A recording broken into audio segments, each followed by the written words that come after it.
Welcome to Busy Living Sober. Busy Living Sober. Busy Living Sober. Hi, April. How are you today? Good morning. I'm great. Thank you for having me. Thank you for offering to come on. It's so great to meet you. Thank you. So will you tell us what it was like, what happened, and what it's like now?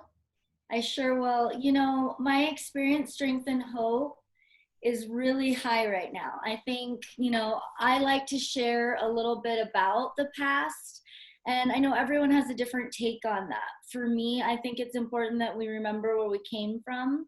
So I'll definitely be sharing a little bit about my journey and the rocky road that led me to where I am today. But I have to say that living sober truly is one of the most freeing experiences I've ever had in my life. I'll start from the beginning. Things for me as a child were really hard. I went through a lot of trauma, a lot of child abuse, really dark situations from a really early age. And I think that set up really the perfect stage for, alcoholism. And alcoholism strikes really anyone. It doesn't mean that you had a traumatic past. That's not, a prerequisite per se. But at the end of the day, for me, I experienced childhood abuse from the age 3 to 5. Pretty extreme abuse. And after the abuser left the picture at around 5, I was still in a really kind of different family dynamic. I was brought up by my mother and my grandmother, but they had their own kind of twisted way of doing things. And it was a really dark childhood. There was a lot of depression in my family. My mom spent a lot of her time, suffering from different ailments and just in a dark room. And I kind of raised myself, but I never felt okay in my skin. I felt different from everyone. And, a lot of that stemmed from the abuse, but also just kind of this internal feeling of I'm not like anyone else.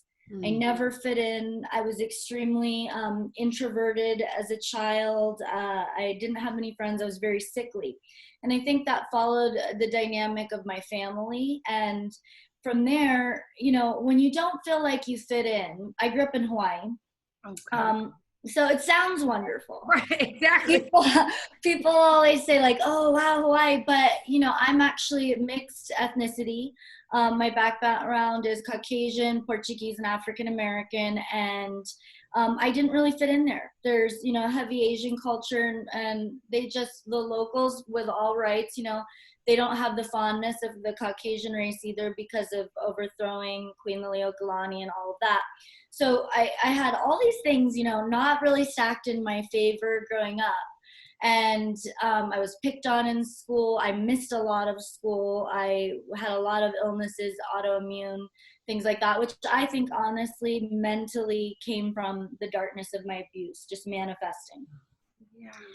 And so from there, we moved to Arizona when I was 14, and I immediately, dropped into the bad crowd per se. I had first dabbled in marijuana, and then I went into more drugs, and I missed school. I ditched. My boyfriend dropped out of school. I was drinking. Drinking was ironically not my first go-to. And I was really a pothead, smoking all day, all night. And honestly, the way I look at it is it was still me always escaping myself, not comfortable with myself, self-medicating. I wasn't as big of a drinker, but, in the end, I was still in the party crowd.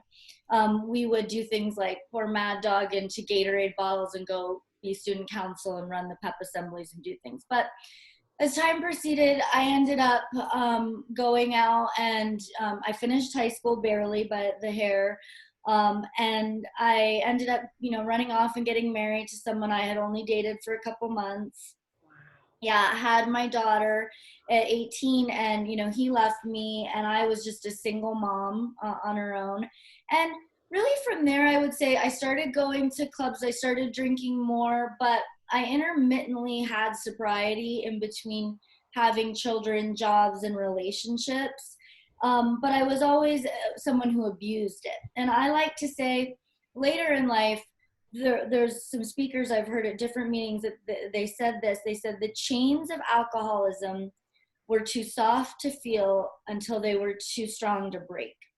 And that always gives me goosebumps every time, because ultimately that's what happened to me. You know, you go from being kind of like a partier and more of a social drinker to, in my 30s, I used alcohol as a coping mechanism, and I slipped into, you know, daily drinking in the morning. I drove drunk with, you know, all kinds of people in the car. I had kids.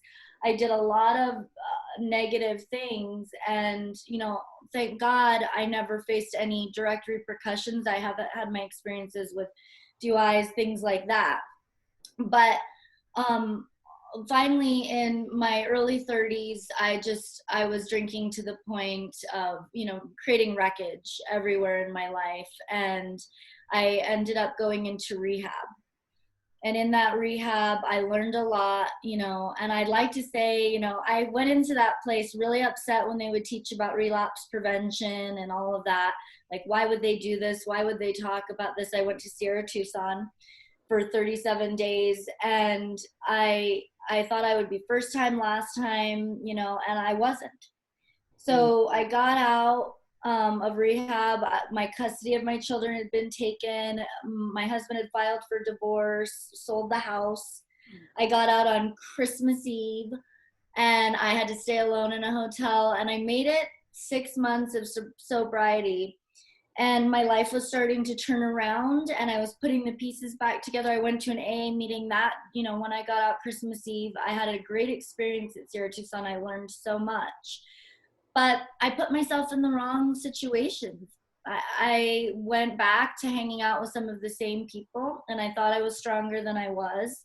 And I went out and I went to places. I live in Scottsdale, Arizona now, Scottsdale waterfront, you know, and I had started to go towards the relapse already, because I had convinced myself I had never had a problem with ecstasy, so I could probably do that once or twice.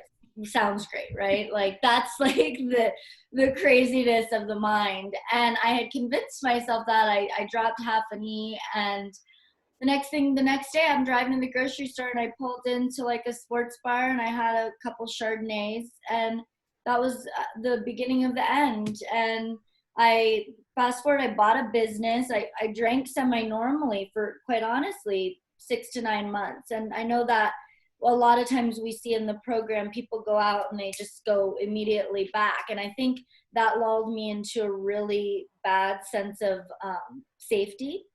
But that next year plus, rapid decline into alcoholism, making a mockery of myself. You know, we do embarrassing things. We create shame. Shame. And shame is someplace I'm very comfortable living in I get because it. of, you know, my past and everything. So I was, at the time, I owned a salon and spa in North Scottsdale, and slowly I was unraveling. I was losing employees. You know, I was drinking daily. I would have my coffee cup, you know, that's actually full of white wine or vodka or whatever it might be. And, you know, at the time, I couldn't. I checked in somewhere. I had to do things for the business. I checked myself out. I was trying to get it together. And finally, it was getting so bad for my family. I was real close to losing my business. My old sponsor, I had been contacting her, and they 12-stepped me. They picked me up and they took me to the hospital. And, you know, I had a really rough time. I withdrew really badly. And I did it from home, bruises all over my body from blackouts, just bumping into things, and who knows what happened. And I made it, though. I have 2 years sober now, and it was hard. I did 90 and 90. I was listening to like 3 or 4 hours a day with my headphones of YouTube, AA, whatever I could get my hands on, and just coping with the shame of all the wreckage I created, and then trying to save my business. Was, you know, spending daily time on my knees and just putting in the work, and really coming to terms with the fact that I am an alcoholic. And there's no way around it. I'm never going to drink normally. I'm not going to be like other people, and that is okay. I don't want to go down that path. I don't want to, and honestly, I felt like alcohol was my master, and I was so tired of following someone else's rules because I was literally chasing this thing at the detriment of everything in my life, my children, all the things I put to the wayside. So now that I get to be sober, it's like I'm actually free. I think so many people look at it as like, oh my God, what do you mean I'm never gonna have fun again? I'm never gonna party again. I'm never gonna drink again. No, you're gonna be free. You don't have that thing haunting, looming, like all you can think about. You will pick a restaurant based on, do they serve alcohol? What time do they start serving alcohol? Like, you know, every event is about alcohol. I remember the first birthday party I planned, and I was like, okay, like not getting messed up before it. And I was excited to pick out all the foods and what we were going to do. And it was really fun. So I know I've been going on, but that's really it in a nutshell. In, you know, really talking about the darker sides of it, because there's a lot to tell on the positive side. Well, for one, congratulations on your 2 years. That's so Yeah. awesome. It's so amazing. And I always love hearing stories of people who go to rehab and they don't make it, but then they come back. Because Yeah. I think that the whole journey, it has to be about the journey, right? I mean, I came in, I got it right away because people like you went out and came back to say to me, oh my God, this is what it was like. And it doesn't get better. In No. fact, it gets way worse, right? Yeah. And Mm-hmm. so thank you for that. I want to thank you so much and congratulations. And it's interesting because you started off talking about marijuana use. Yeah. And it's because of what's going on in the world and them legalizing it today and them saying, oh, it's not a gateway drug, or it isn't, it is, or it isn't. And it's interesting because you hear people, I hear most people saying, you know what, that was what I first went with.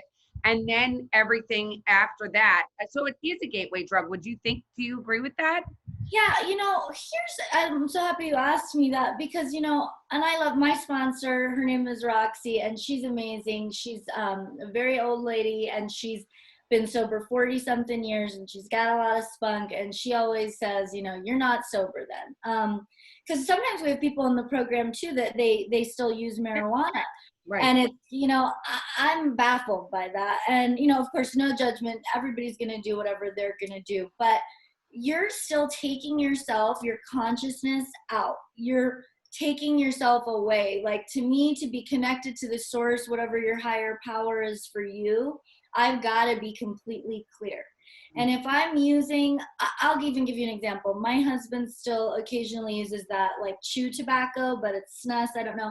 And last night he's putting it in, he's going into the shower. I'm like, you're going to do that in the shower? And he's like, yeah, the steam helps. I'm like, you're still chasing that high.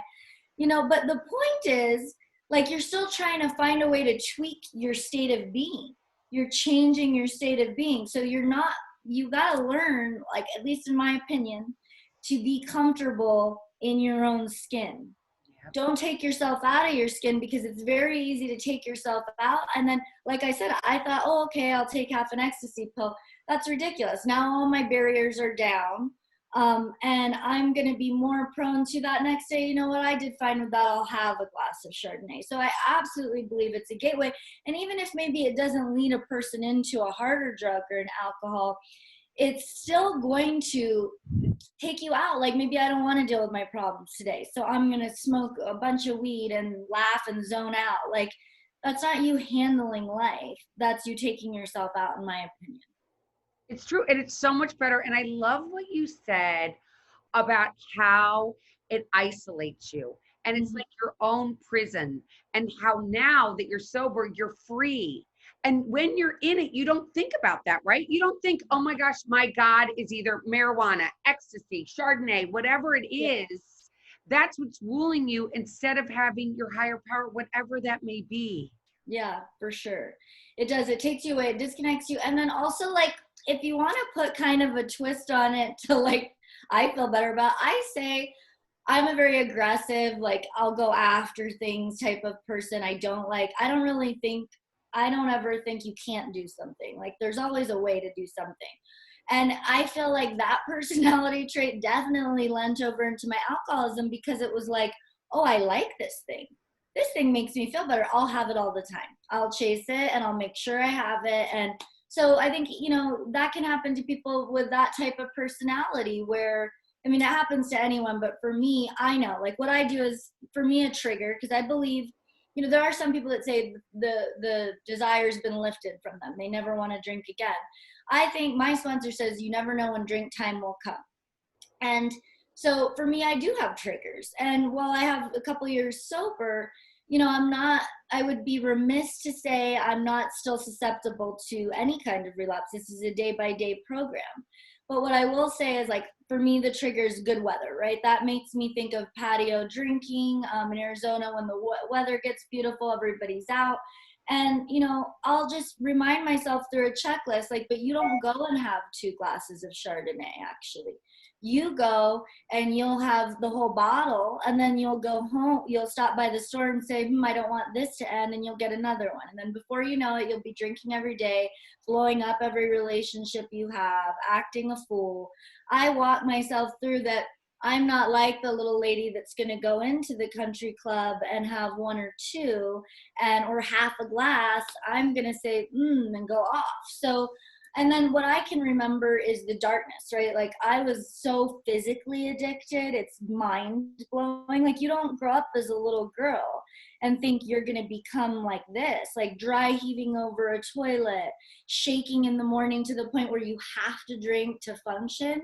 Like, I think of all that and I feel that, like, oh, that contempt and that feeling of not wanting to go back to that place. And then I can pull myself right out of that. And then I make sure I work the program and, you know, I stay active, because if I don't, you always can feel yourself, you know, exhibiting negative behaviors that might lead you down a wrong path. So tell me this, when you first went, you left Sierra Tucson, which I do know also is a wonderful facility. It I really know is. people have been there and it's, you know, it's amazing. So when you left there and we touched a little bit on shame. Did you have shame going into that first 12-step meeting? Because I have so many listeners that are like, I can't do it. It's just, I might run into my neighbor. I might see another mom from school. What if somebody sees me? This is going to be terrible. And what is your opinion with that? And what advice would you give to somebody? Yeah, well, so, like, this is actually what I was just talking to someone about last night, because sometimes certain things in current present day can send me back into that shame spiral. I honestly felt like dying when I was first getting sober, like, not to the point of actually attempting that, but like, I can't even go out in public. And it was because, you know, I have a large business and I chose to drink. I wasn't like a person like to, I drank at home, but I didn't just like to drink at home. I like to drink at all the restaurants and bars right by my business and then do crazy things so that basically I can have a great reputation, you know? So what were you thinking? You know, I mean, Jesus Lord. So I was like, you know, I'm laughing now, but trust me, I was in and out of the hospital before they finally 12-stepped me the last time, because I was trying to get well. I was trying to just break the physical addiction. And, you know, honestly, the hospitals aren't really equipped for that. And I couldn't get away to like do another stint in rehab. But walking into that first day meeting wasn't the hard part. Like, I felt awful. And like I said, literally covered in bruises. It was egregious. I think I was anemic at that point. I mean, my body wasn't doing well. I was not. My liver was in trouble. And so when I was walking into it, I definitely felt some shame, but quite honestly, AA had always been kind of a safe place for me. And I'm always of the mindset of, well, if they're there for the same reason as you. Yeah. So, like, you know, that's not really worrying me. What worried me more was every day having to go to my business or go anywhere around there and like pick up the pieces of all the destruction I had caused. And, you know, 2 years later, it's crazy, because I just, what was really getting painful towards the end was like the look in people's faces when they looked at me, like feeling bad and disgusted for me. I had an employee that said when she first met me, that she like thought, here's this beautiful woman, she's got a family, she's got a business, like, I wanted to be like you. And at the end of my drinking, she's like, I thought, what is she doing? Like, they felt pity for me. And I had just, like, that was awful dealing with that. And so for me, what's like really special now is I don't see that look from people anymore. I don't, people don't look at me that way. I get to walk with my head up and my shoulders back, and people that even do know my story recognize that I've changed. One of the gals that works for me, her mom struggles with some issues as well, and she had started for me when she was 17, and now she's kind of my right hand man. And she said she almost quit towards the end. She had started right like around the end of my drinking, and I yelled at her, of course, about something in a rage, and she like almost quit but stayed on. And then the other day she said to me, I've never known anyone to change their life completely like you did. And when I think about things I can't do, I think, well, if she can change her life like that, you can really do anything. And so it's those things that continue to give you strength even when you feel like breaking or you can't go on. And it's not ever wanting people to look at you like they used to look at you. So you reached out for help. And tell me this, when dealing, you spoke also of trauma. Mm-hmm. And I feel like a lot of alcoholics and addicts have a lot of trauma in their background. And someone's trauma could be something that someone else thinks is simple, and somebody else's could be so violent and traumatic. Mm-hmm. Have you dealt with that through the 12 steps or have you, I'm going to say the word seeked. I don't even know if that's a proper word. If you've sought outside help, and if you're seeing how that went for you. Yeah, so it was really interesting. Well, first of all, like it was really bad. I actually talk about it a lot on my own podcast, but because mine is more centered about abuse, PTSD, and then recovery. But in my childhood, they put me in like thorough psychology programs. They put me in glass rooms, tried to hopefully see me play things out, but I never, that didn't really work because it was like my mind couldn't open up to talk about it. My real memories came later in life, in college, college age, 20s, early 20s is when I started getting all my flashbacks. And that's really what I think helped, fuel the fire of my alcoholism then for me personally, was having these memories and drinking them away, Yeah. And so so then after the fact, the Sierra Tucson, once I got through with intake and you kind of get through detoxing and everything, they said like, we need to put her on a dual track. So I was on the dual track for trauma and addiction, and my counselor or therapist was amazing. And then like I remember they hooked me up to the machines where they put the wires on your head, the neuroscience or whatever, and it was like one of the best neuroscientist guys, who knows. And he's sitting there and he's like, oh wow. And I'm like, and I said, what a wow. And he's like, well, I don't see this often. And in my head I'm thinking, there's a suicide ward here, like there is serious stuff, and he's never seen this before. It's like hooked to my mind. And I'm like, what have you never seen? And he's like, well, no. He's like, you hit all 5 markers for PTSD when we're studying your brain waves. He said, and I said, so when you say you don't see it often, like how often do you see it? He said, less than 5% of my career. He said, this is hitting your brain lights up in all 5 places. He said that, even when we see like military vets that have gone through, a ton of things, they don't usually hit all 5 markers. And he said that when the trauma happens from the toddler age to the 5-6 range, that it literally, my brain is actually fused and wired differently to react differently to things that other people wouldn't. And so I just have a whole different response system. And it's interesting. I've tried to learn a lot about it. I go to therapy intermittently. We all get busy. We don't have time. But I feel like I've processed it a lot. And quite honestly, the work that I do with my podcast has helped. And then Streetlight USA, they're a human trafficking organization that I've just started getting involved with. And I think that's going to help me work through a lot of internal grief for what children go through. You are a survivor. Yeah, I'm trying. Look at you. Will you tell us about your podcast now? Because you've mentioned it a couple times. I want you to tell everybody what it is, how it came into fruition, and how long it's been there and how they find it. Yeah, it's something I just started a few months ago, maybe a couple months before this whole quarantine and everything that was happening. What it was is like, if I'm being honest with you, the shame that I have for a lot of like things that I've gone through and things that I've done is really hard to process. Just even as a mother, being not present or being drunk, going through all that.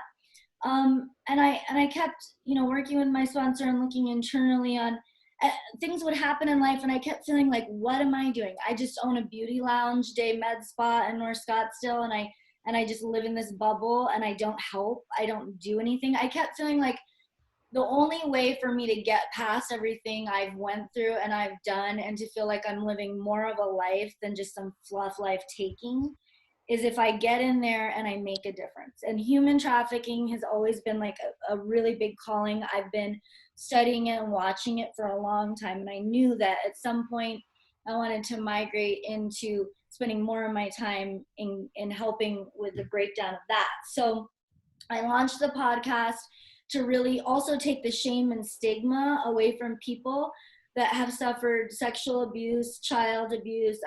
For me, I was starved, I was entrapped, I was used. A lot of things happened to me. So I wanted people to not be afraid to talk about it because it is so prevalent. So I wanted to take the shame and the stigma away and just let my story be told. And then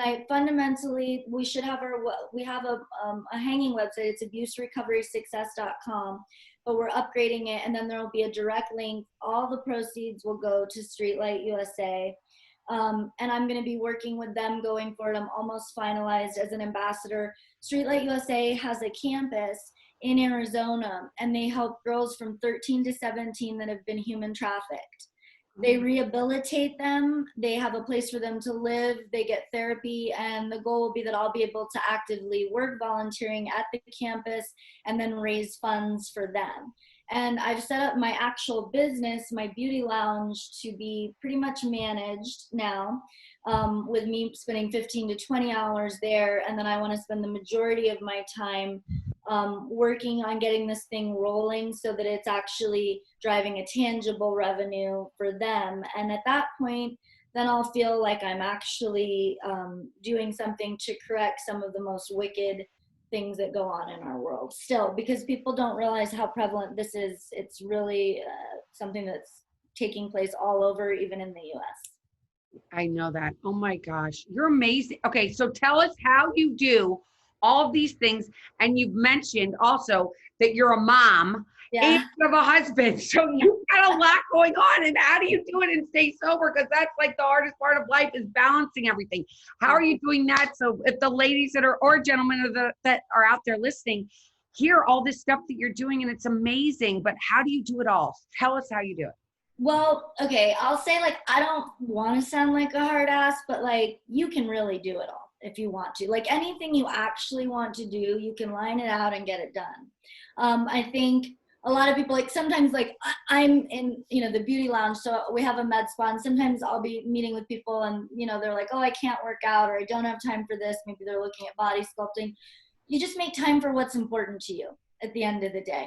I will say I take advantage of a staff. So I have a staff and I do allocate tasks to different people. I'm a good delegator, but it's hard because you're always being pulled in different directions. And, my children are, I have a friend that says your children should be your ministry. So they're definitely at the front of things. But I think if you have the ability, whether you're a stay-at-home mom and you've got the family, you don't have a staff, you don't have an assistant, or you could sit there and delegate little things to each person in that family and then make it a team, and make it rewarding for everyone.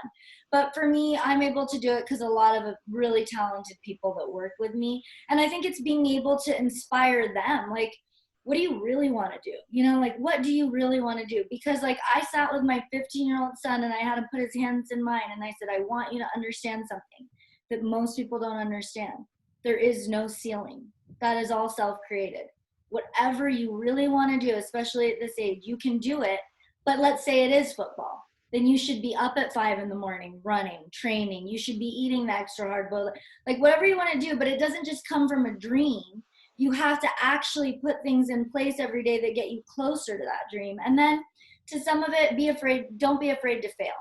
I mean, failure, I fail left and right. And it's hard to fail sometimes. But like even within the business, we come up with different ideas, we do things. I almost lost my business in not getting sober. I honestly think if I had waited 3 or 4 more weeks to get sober, we would have shut down. And it took me a while to dig it out from the wreckage of that. You know, you don't make the best financial decisions in those times, but we've been able to pull it out and turn it around to a thriving, successful business. But it took a lot of work. I don't mean to kind of go around in circles, but I think people should just recognize their dream, get a board out, and put some ways that you can actually get towards it. I love that. You're amazing, April. Thank you so much. You're Thank you. such I mean, gosh, what a survivor. Your story is amazing, and what you've been through and what you're doing today. I hope you stay on this journey forever. I want you to keep in touch with us, because when you are an ambassador, we want to put the link up, because so if people want to donate for you, that'd be amazing. Great. I would love to give back to you. I love your cause. It's an amazing thing. I want to end with, we all think that when we're in our addiction that there's no way out. Mm-hmm. And reaching out for help and realizing that there are people out there willing to help just makes life so much, it just gives us this life that's beyond our wildest dreams. And when people used to say that, in our rooms, Yeah. you'd be like, oh, you're gonna have this life that's beyond your wildest dreams. And you'd be like, there's no way. There's no way. If I put down my best friend that's helped me manage through life this entire time, you're gonna tell me I'm gonna put that down and my life's gonna get better? I don't believe you, but it's true. It's true. And you're an example. Look at you going for everything. It's amazing. I wish you all the best of luck. You have to keep in touch with us. Let us know when you're done, when you're an ambassador. Please come back. Will you? All right, I will. I loved meeting you. I wish you all the best. Thank you so much. And I'll put the link for your podcast up on my website too. Okay, thank you. Thank you so much. And until next time, everybody, keep getting busy, living sober. Bye-bye. Bye. Bye.